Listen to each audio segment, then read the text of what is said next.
You're listening to Women's Media Center Live with Robin Morgan.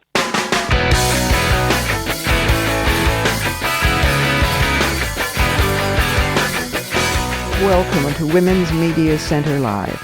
I'm Robin Morgan, and I cannot think of a better way to celebrate the kickoff of Black History Month than my first interview with the National Book Award-winning poet, Robin Coates Lewis, who's done a fantastic book of poems called The Voyage of the Sable Venus. Then on the program we have Amy Epstein Gluck, an expert on disability law, and we close with an in-depth report from Germany on those mass assaults that took place against women on New Year's Eve. A lot to get to, but first we need to go inside those headlines.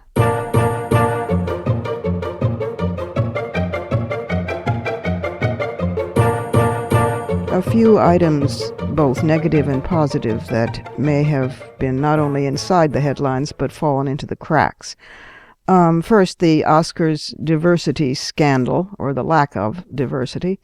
And if you haven't checked out Oscars So White and Oscars So Male as two hashtags, you should. But in the attempt to diversify the Academy's membership, there's a contentious new rule coming down that to retain the right to vote, a member has to have been active in the last 10 years or to have been nominated for an Oscar, or after being a member have worked in motion pictures at least once in 3 separate 10-year periods. This is frankly an attempt, a bit ageist, to weed out the older folks, because a lot of the older folks who have been pale males have been the deadwood, stopping the diversification. That seems on the surface good, except that ageism is rife in Hollywood for women more than for men.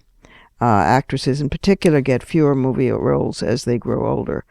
So, this is where you push in the balloon on the racism front and it pops out on the sexism front. That's not the answer at all. But in the good news department, President Obama has made an executive order. I love these. He announced a proposal that the federal government will require companies to report to them when they pay employees by race, gender, and ethnicity. Women, he said, are not getting the fair shot that every single American deserves. The rules would mandate that companies with 100 employees or more include salary information on a form they already submit annually to report employees' sex, age, and job groups. It would expand on an executive order that he issued in 2014 that called for federal contractors to submit salary information for women and men. There have been necessities to report in terms of fairness on ethnicity and racial composition of employees, but this adds in sex. Thank you, President Obama. And last but hardly least, after 27 years of demonstrating, the Women of the Wall, a group of Israeli and diaspora Jewish women, which has campaigned against, for all that time, against the male-dominated establishment in Israel, they have been at the Wailing Wall, which is a holy site for Judaism, for 27 years, saying that they had a right to be there because women have been barred from that by the religious right. In fact, one rabbi pronounced, ever since the fringe and vociferous group of Women of the Wall started its mass media activity, the Western Wall went from being a unifying site, I would add for men, to one of incessant quarrels. We have to put this terrible chapter behind us. So congratulations to the Women of the Wall, who would show up for decades and decades and decades wearing prayer shawls and carrying Torah scrolls that only men were allowed to carry, and have actually now won their place at the wall. Mazel tov.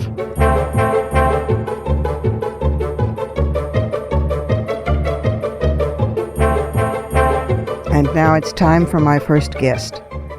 Robin Coste Lewis is a Provost's Fellow in Poetry and Visual Studies at the University of Southern California. She is also a Cave Canem Fellow and a Fellow of the Los Angeles Institute for the Humanities. She received her MFA in Poetry from NYU and a master's degree in Sanskrit and comparative religious literature from the Divinity School at Harvard. She was a finalist for the Rita Dove Poetry Award, and she's published her work in numerous literary journals and anthologies. She was born in Compton, California, and her family is from New Orleans. And this book is called The Voyage of the Sable Venus. It is a winner of the National Book Award and deserves every award that could possibly come to it. It is a meditation, the title poem, on the cultural depiction of the black female figure, and she also has juxtaposed autobiography with art historical constructs of racial identity. It's an extraordinary book, and here is my sister poet, Robin Coste Lewis. Poet Robin Coste Lewis. Robin, welcome to the program. Thank you so much. It's an honor to be here very much. Well, it's wonderful. It feels like I'm talking with myself to Robin. This is so great. Tweet, tweet. Tweet, tweet. Yes, exactly. I have to open with a great and hearty congratulations and bravissima to you on this book. And congratulations also on the National Book Award for it. Amazing that they actually realized what a gem, a jewel this is. Thank you so much. I'm really honored by the National Book Award, and I too am amazed, particularly because of the content that is, has so much to do with race and gender and art and desire.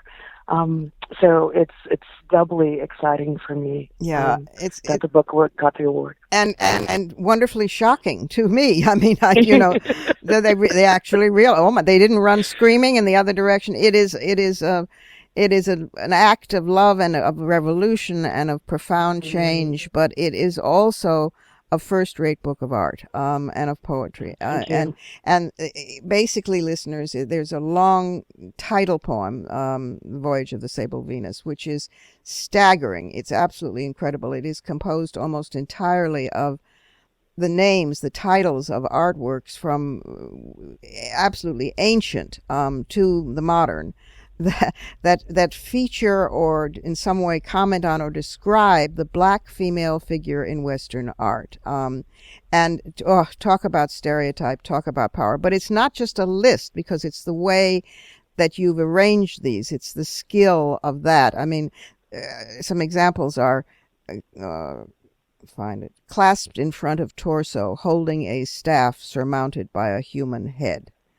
Or from the face, some fine scarification. But what you've done with that in this long poem is just stunning. How did you get this incredible idea of listing artwork names of the black female figures depiction in Western art, but then turning that into a narrative poem?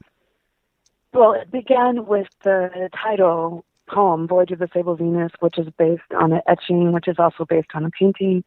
It's a pro-slavery image of a black woman. It's a redux of Botticelli's Venus on the clamshell, except in this case it's a black female figure, and she's being drawn through the water.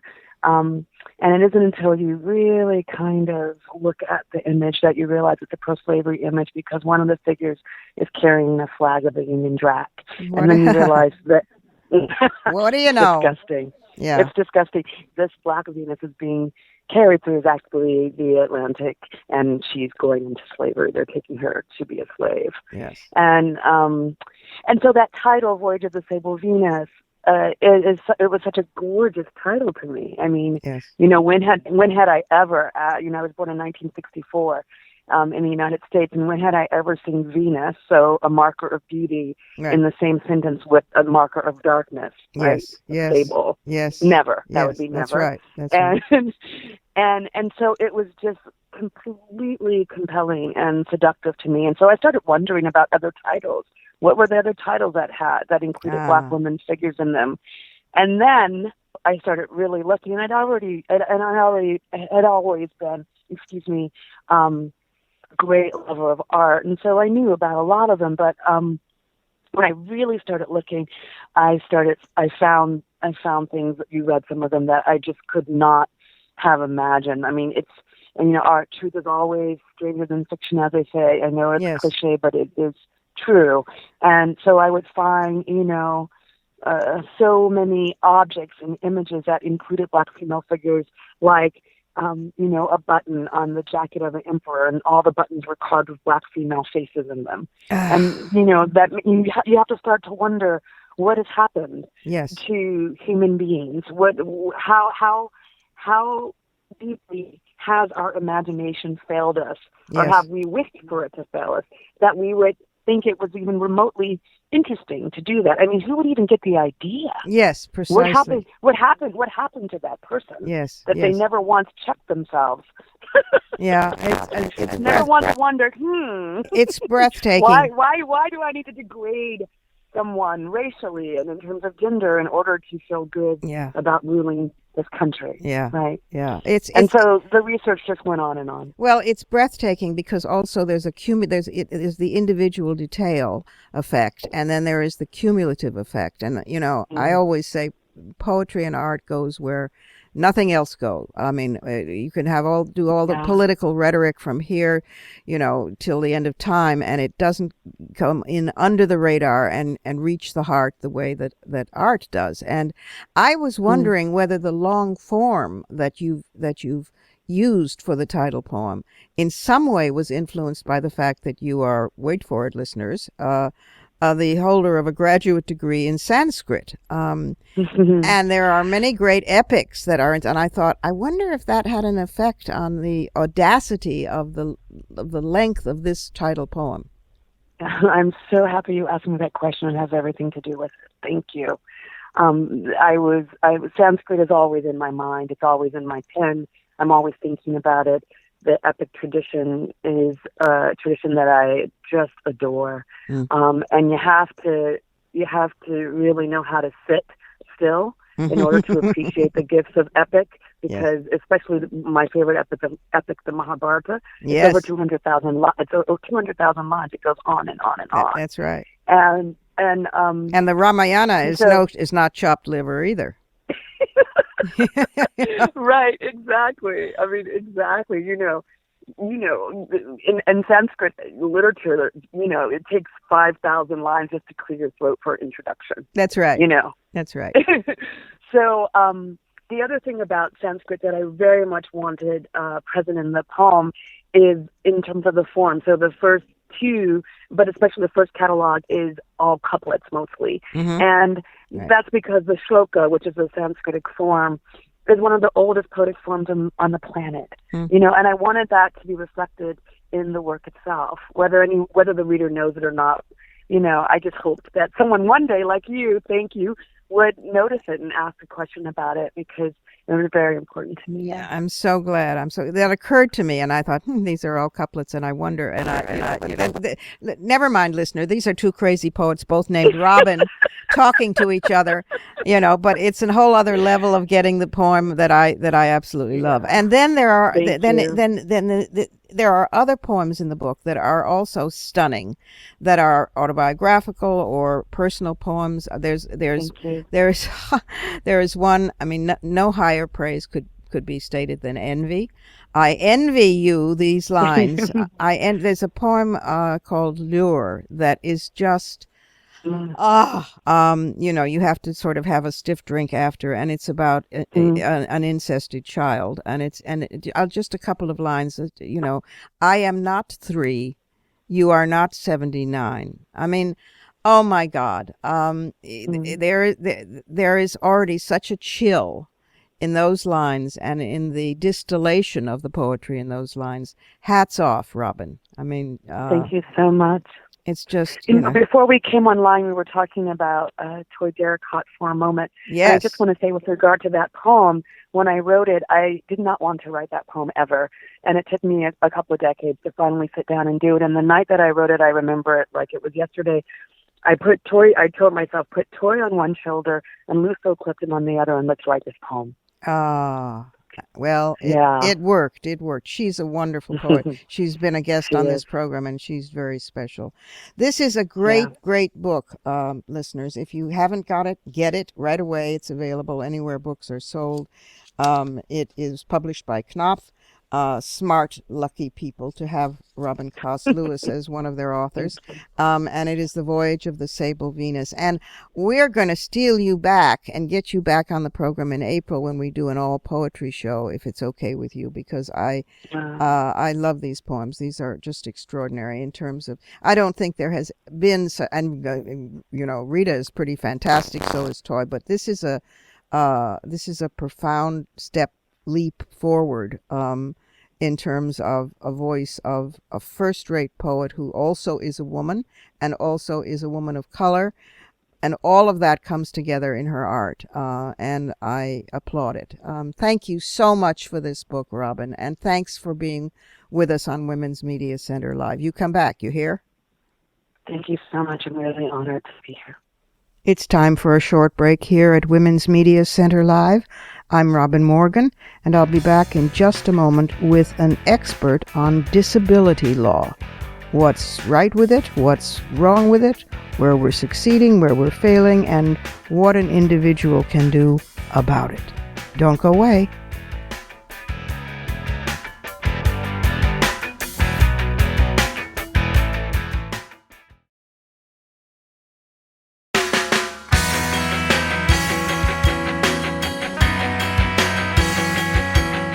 You're listening to Women's Media Center Live with Robin Morgan.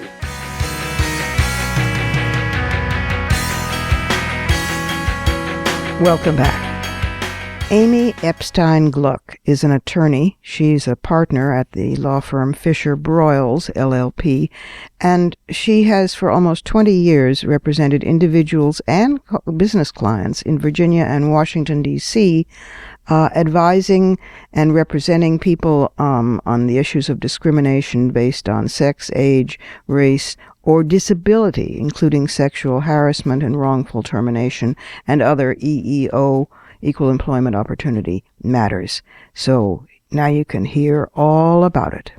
Amy Epstein Gluck. Amy, welcome to the program. Thank you, Robin. I'm happy to be here. You're doing really good work in so many areas.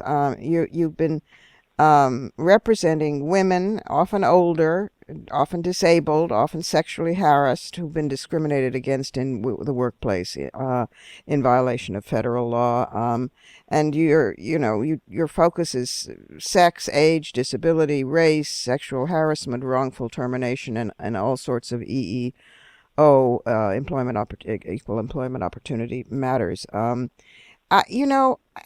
me just start by asking you, and this is a naive question, but okay, so we fought to get Title VII of the Civil Rights Act of '64, to get the Equal Pay Act, to get the Family Medical Leave Act, to get Age Discrimination and Employment Act, to get the ADA, the Americans with Disabilities Act, and yet this still is happening, and you're on the front lines of it.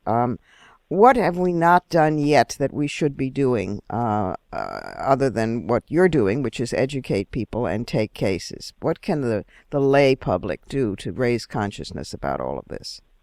Thanks, Robin. I'm glad you asked that. It's not a naive question at all. Part of the issue, part of what we're not doing is training our managers, training our supervisors, training human resources. Who need to be able to hear when somebody's asking for an accommodation, who need to be able to keep the data about, what women are making and what men are making, and who aren't necessarily taking complaints as seriously as they should be in terms of whether somebody's being discriminated against based on a protected class, like the ones you named, race, age, disability, gender, or an unprotected characteristic, like they're annoying, which may or may not be an issue, So I think that the real part of the problem is continued ignorance of employers to know the ins and outs of the law and train HR to understand it better. Interesting. And you do some of that, of course. I do on both sides. Yeah, you advise employers and bosses and HR people. I guess this would have to include city governments, county governments, local governments, state, and so forth. Because, as I travel around, first of all, I'm getting older, and as the world now knows, I'm in early stages of Parkinson's disease, and Yes. and so far it has not affected my quality of life pretty much at all. Thank goodness. The meds work; they're doing amazing research, etc. Wonderful. But if I'm late taking medication because I've been running for a plane or whatever, lurching for a plane, I suddenly have this what I call internal developed consciousness. You fight for disability rights, you fight for all of these things from the outside for years, and then suddenly, you understand them because you're really inside them. Yeah. And in New York City, in Manhattan particularly, where I live, there are curb cuts. There are, I'm not in a wheelchair, but I appreciate that for people who are. There's a consciousness that you can now begin to see that the city supplies buses that, quote, kneel so that people in wheelchairs can get on them and so forth. But when you travel around the rest of the country, the consciousness is just, even in some major cities, not there.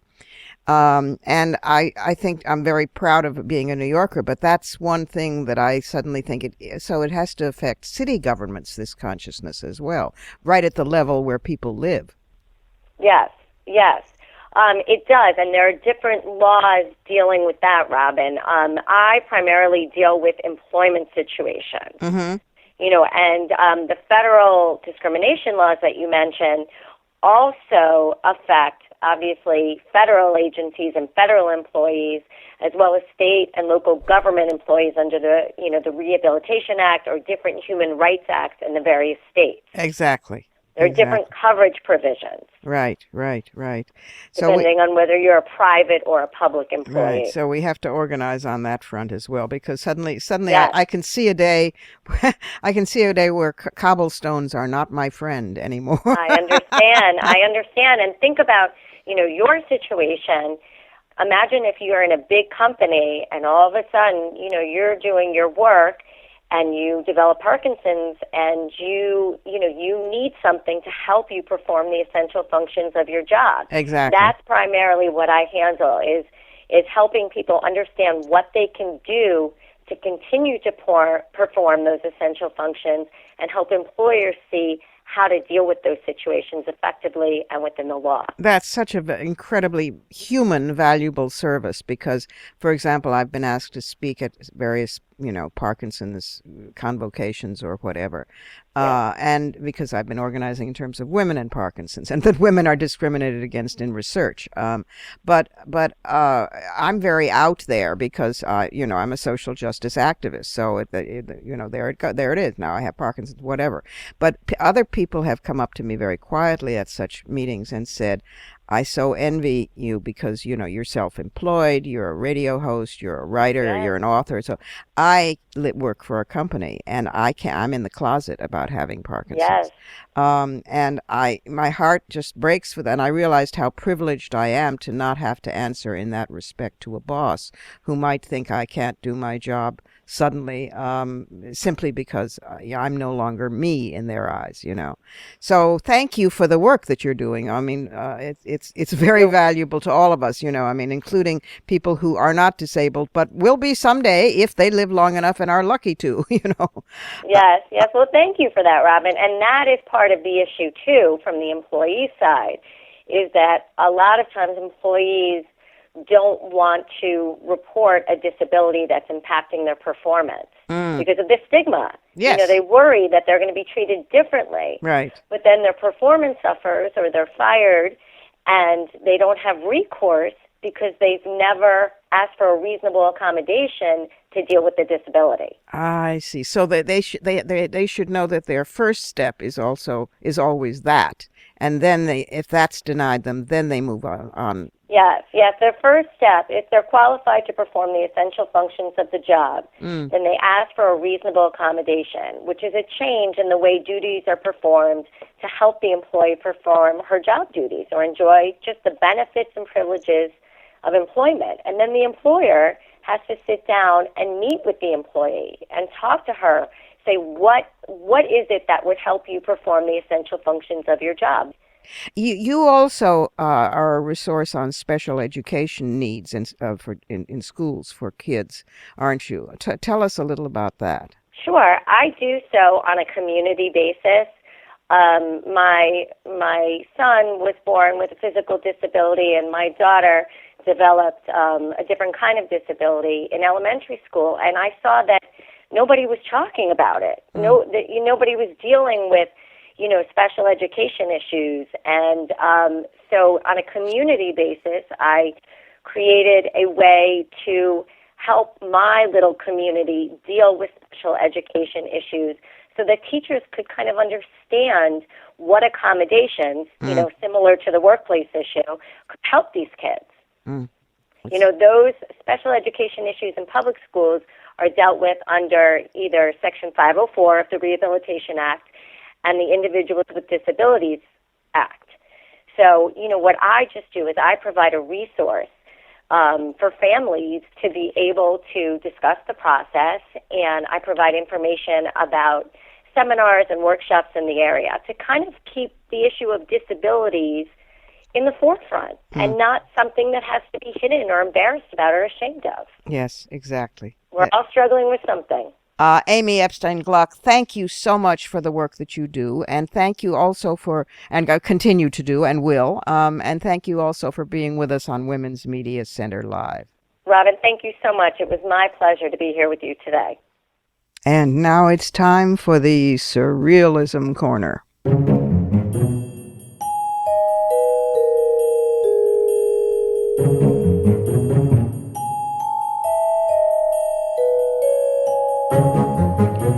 Sometimes I think our entire program should be called the Surrealism Corner, given the news these days, but I'll pick just a few out of what could be many. The Ted Cruz campaign sent a batch of bottled water to poor, beleaguered Flint, Michigan, where thousands of children have been lead poisoned by the criminal actions, I think, of the governor. Anyway, the Cruz campaign sent all this bottled water to Flint, which was a good thing, until you learned that they sent the bottled water only to families they were certain had anti-abortion positions. Isn't that terrific?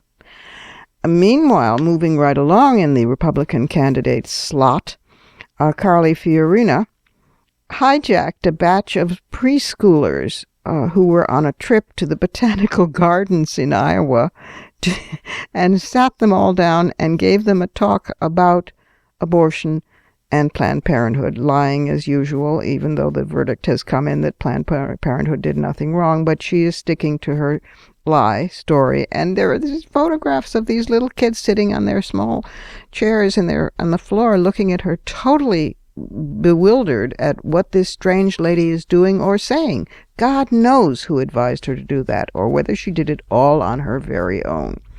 But last comes Barbie. Barbie, which is made by Mattel, is now coming not only in a greater number of skin tones, eye colors, and facial structures as part of its Fashionistas line, but now Mattel has unveiled new shapes. There'll be the curvy, there'll be the petite, and there'll be the tall versions of Barbie. And this will supposedly give little girls back a more vision of the different ways in which female bodies, large and small, come, which is, of course, a good thing. I have to say, though, 40, 50 years of my life spent fighting in the women's movement, and these are the days when you think to yourself, well, that's what I've accomplished. Now you can get a curvy Barbie. By the way, to add to the Surrealism Corner just for the hell of it, did you know that Jack Ryan, dead in 1991 in Los Angeles, was described in his obituary as 1, a former husband of Zsa Zsa Gabor, 2, a designer of Hawk and Sparrow missiles for the Raytheon Company, and 3, the inventor of the Barbie doll. Listeners, I did not make this up. I do not make these sorts of things up. People think I do, but this is the God's honest Surrealism Corner.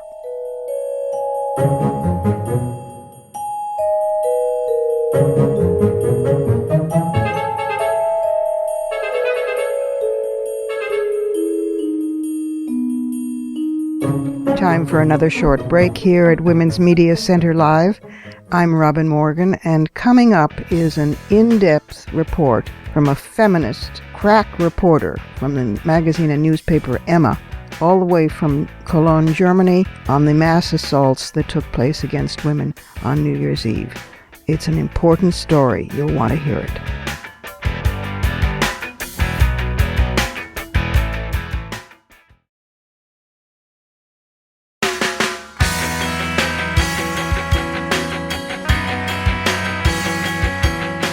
You're listening to Women's Media Center Live with Robin Morgan.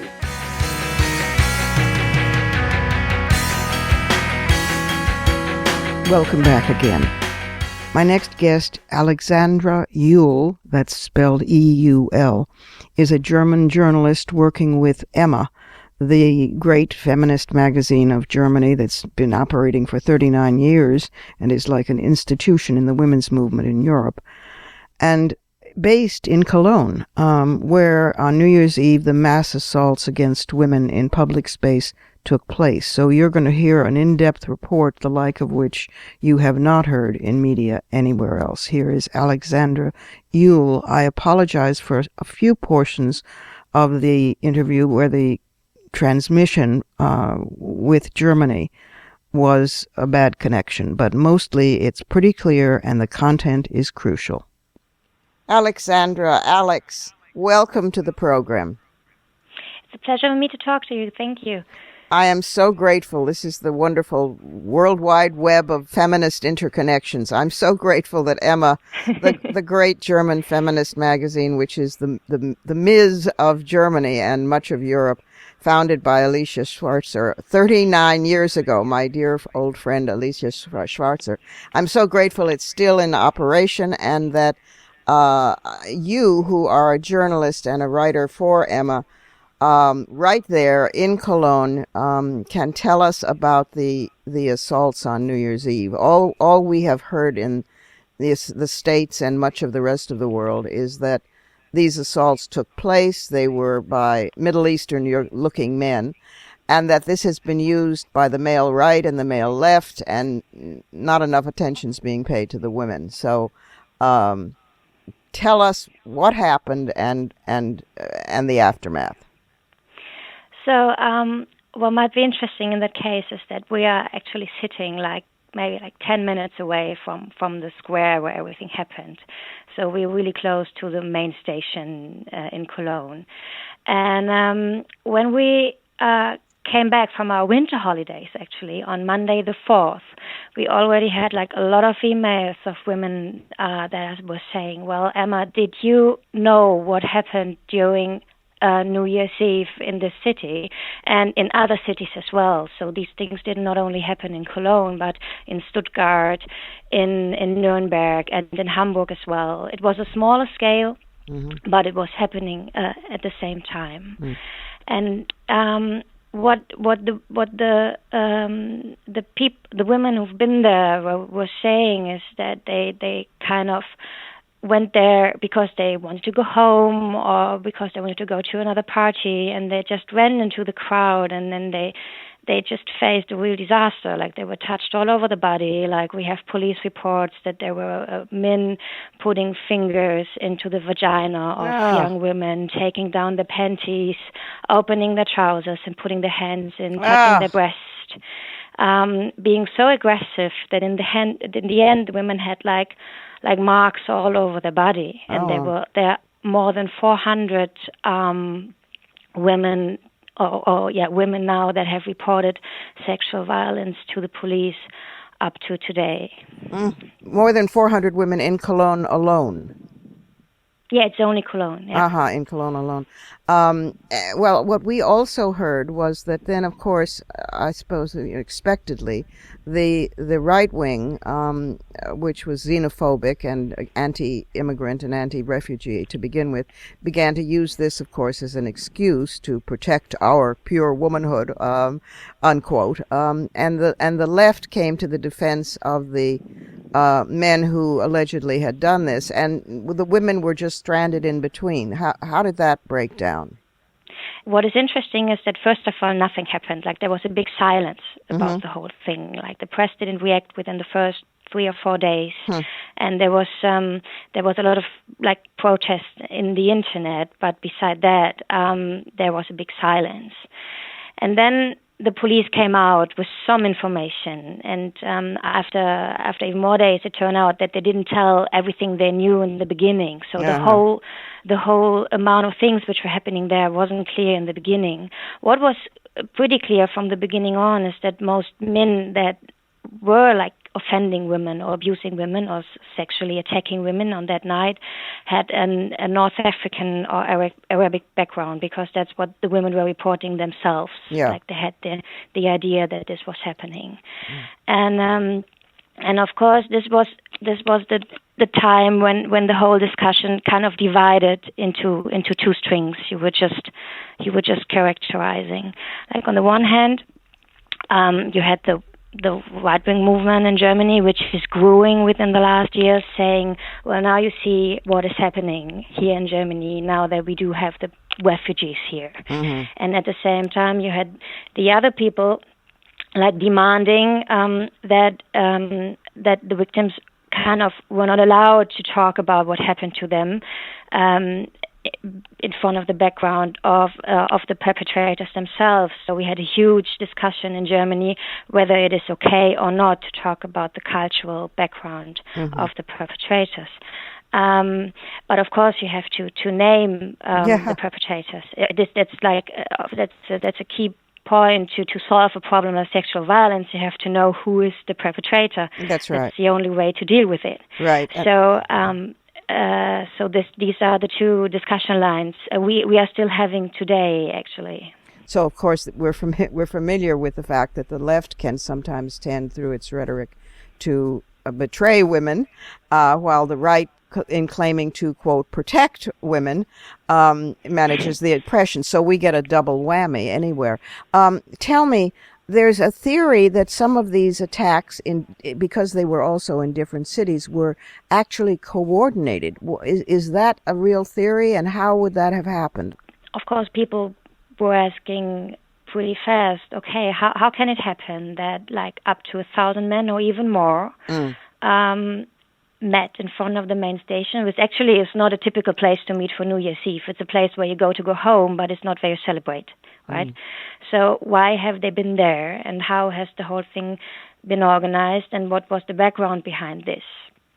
And this still is the most important question to ask at the moment, because, as you said, like, a lot of groups kind of used the events for their own argumentation, you know, like, and if you want to face these prejudices, of course you have to know what is behind that. And what we said in the beginning is that we can't even imagine that refugees are between these men, because if you just think it through, I mean, somebody is coming from Syria, from a war country, going to another country. The first thing this person, of course, is not doing is going to a square, insult women. I mean, that sounded so illogical to us. That's right. But unfortunately, the police found out that there have been asylum seekers under the men that have been on the square. But still, there's the question: who were the main organizers? Like where were they coming from, and who has just been there by it's not by chance, but who has just had the bad luck to go there, right? And who was the group of kind of tearing the lines, you know? Like, had it been a kind of organization over internet or social media and so on? What we got from women's rights activists from the Arabic world at the same time is that what kind of is a kind of new violence against women here in Germany, because we've never had an event like this or a thing like this before here, is not so new for them, because they knew what was happening on the square in Cologne. They knew it from Tahrir Square. That's right. I was just thinking of that. Yes. Where they were facing this kind of violence during the Arabic Revolution. Right. Of course, then you have to ask the question, is this a kind of new strategy? Is sexual violence a new strategy of terrorism at the same time, you know? And then you have to ask, okay, who is organizing this and who is behind this? if there was a conspiracy behind it, it is more likely that it would be fundamentalist and Islamist, it would seem to me, because the average asylum seeker, this would not be a priority, I think, in coming to to Europe, But there's a reason, if you're a fundamentalist, because of course women are impure, and to celebrate New Year's Eve is a sin, and besides, if you can turn a country against refugees, then they're driven back into your own clutches in Syria, whether it's Daesh or whomever, I'm totally with you. I think like two things which you just said are very important.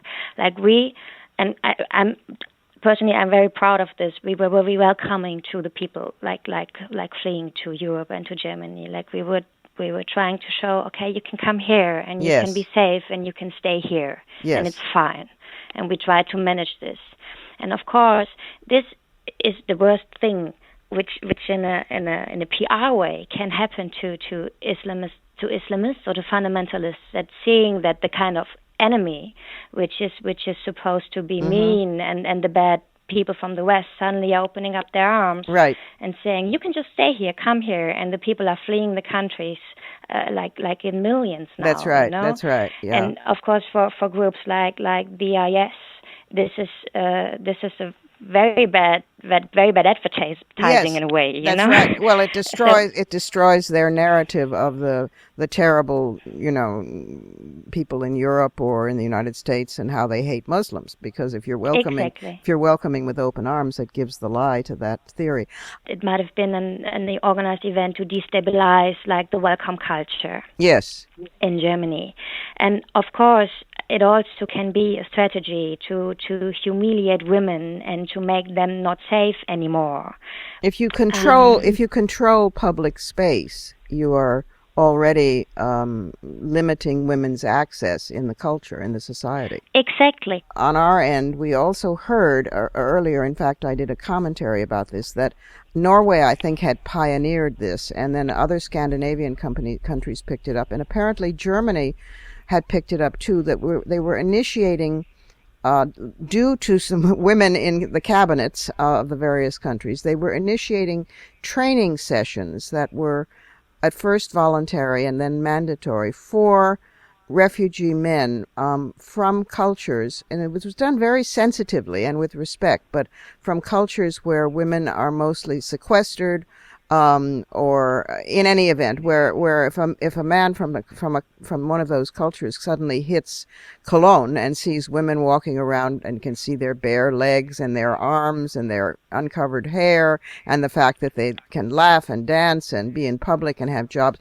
it can feed into the myths that man has been raised with in a different culture about women's behavior, and can incite bad stuff. Not that men in that culture to begin with, in your case German, in my case American, don't also don't also have this. My first thought was, gee, we need this training program for all men everywhere. But of course. But I did read that there was such a program in Germany. What happened to that? So these are two things we are talking about actually. The one thing is, okay, what about the attacks on New Year's Eve? Mm-hmm. And the other discussion, and this is lasting for months in Germany right now, is like, how are we going to communicate kind of fundamental rights we are having here in Germany and in Europe. And of course, women's rights are key, a core element of the structure. Right. And what we were saying is, like what Emma was saying very early, like in last summer, is that of course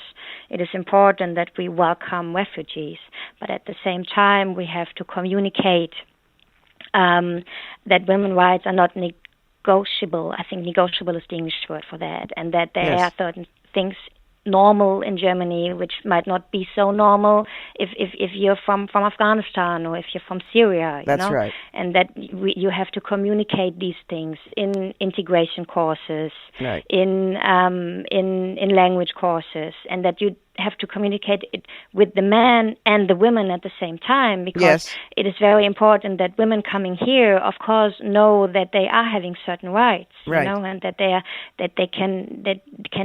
can demand to be treated the right way in a way. Exactly. So this was something we had here, but the problem is, and this is ironically happening right now, like there even was a kind of law which was supposed to be not a law but like a kind of package, an Asylrecht package it was called, for like a kind of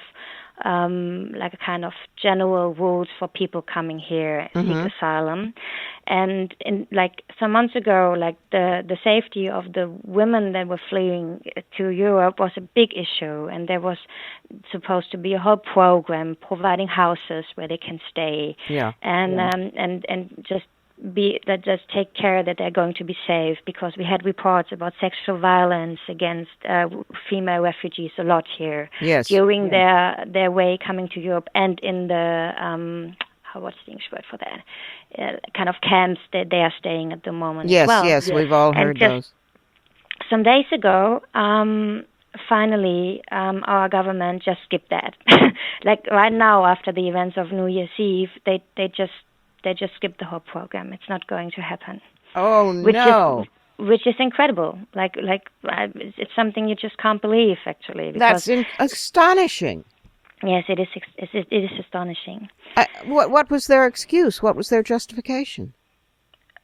There was no justification. I think it's a question of, like, in the end, it's a question of how you finance all this. Oh, I don't know. God. I totally do not understand, because right now, I mean, because if we talk about New Year's Eve, we do talk about women from Germany, of course.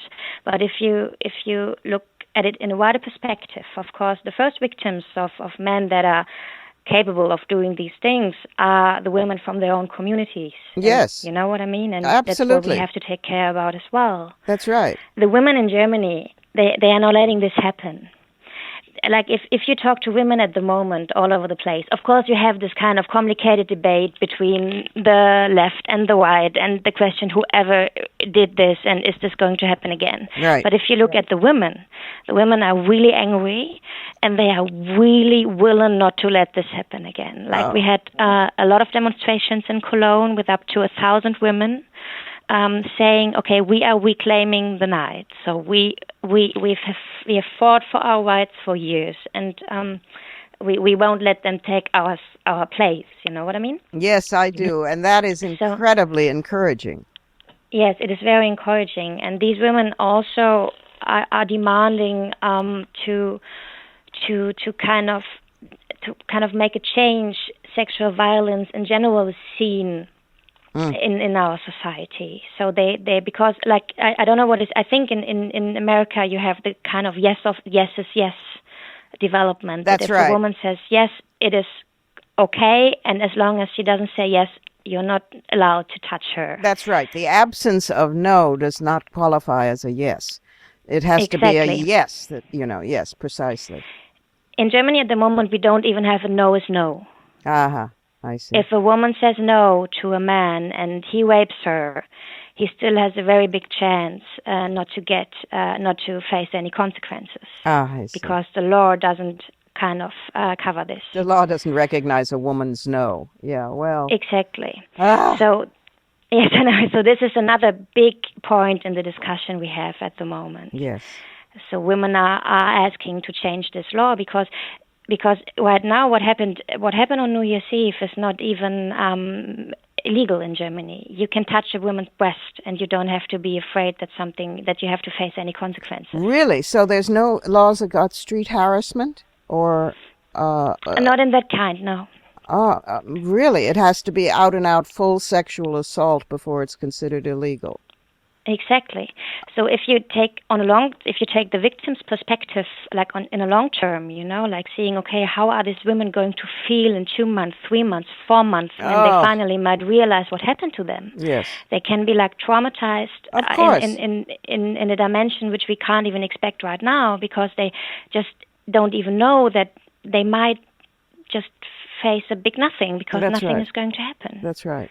So we call that the double rape, or the double betrayal, or the double assault. Yeah. When the institution, whether it's the campus or the college administration or the employer or, in this case, the state itself does nothing, then it exacerbates the assault all over again, Exactly. So thank you so much for the work that you're doing, and we will definitely come back to you for more reports. And my thanks to you and to Emma for being with us on Women's Media Center Live.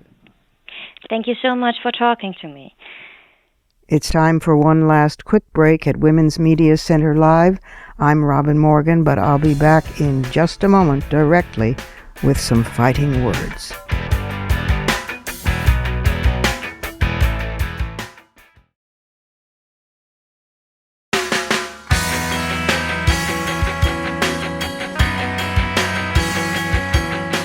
You're listening to Women's Media Center Live with Robin Morgan.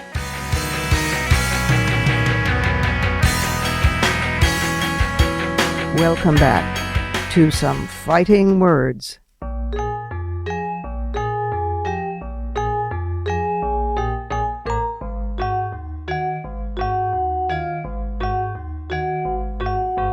We all know the stories about so-called comfort women. What a euphemism. These sexually enslaved women from Korea who were forced into that life by the Japanese military before and during World War II.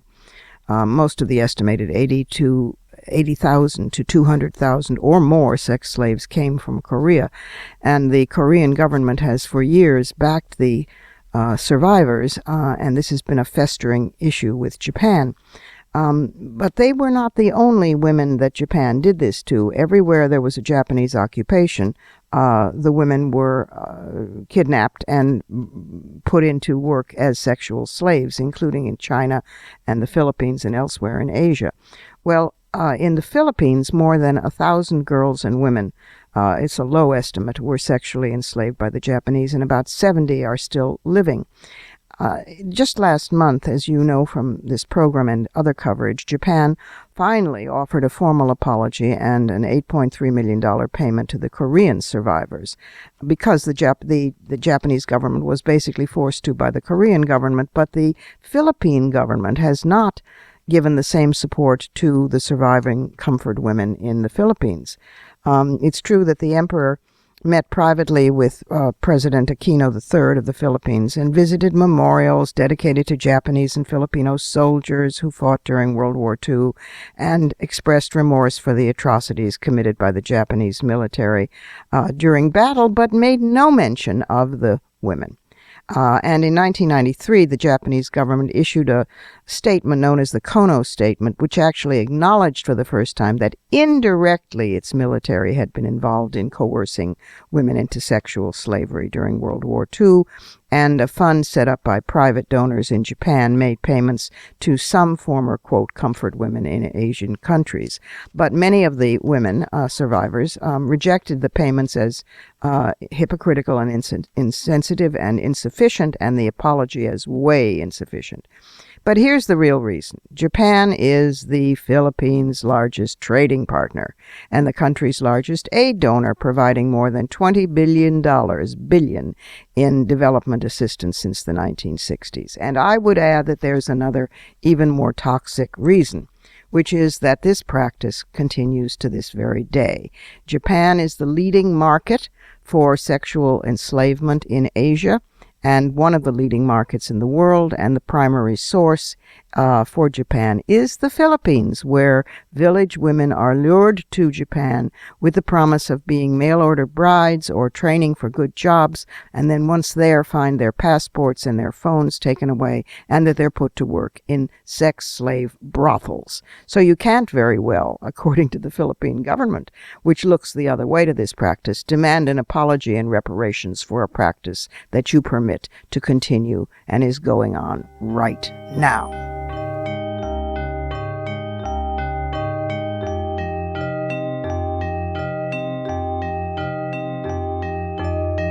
And that's it for today. This program is syndicated, but if you can't find the broadcast on a radio station in your area, you can always visit us at WMClive.com. There you can find the show, plus the archive of all our previous episodes. And we're at iTunes worldwide. There you can stream, download, and subscribe to the show's podcast. Also, be sure to find WMC Live on Facebook and Twitter. Portions of this program were taped earlier. Opinions expressed here do not necessarily represent the WMC. Here's the family for Women's Media Center Live. Regina K. Scully is our founding sponsor. Julie Burton, Women's Media Center President, is executive producer. And I'm Robin Morgan, your producer and host. Thank you for being with us. Don't forget to join us next week right here on Women's Media Center Live.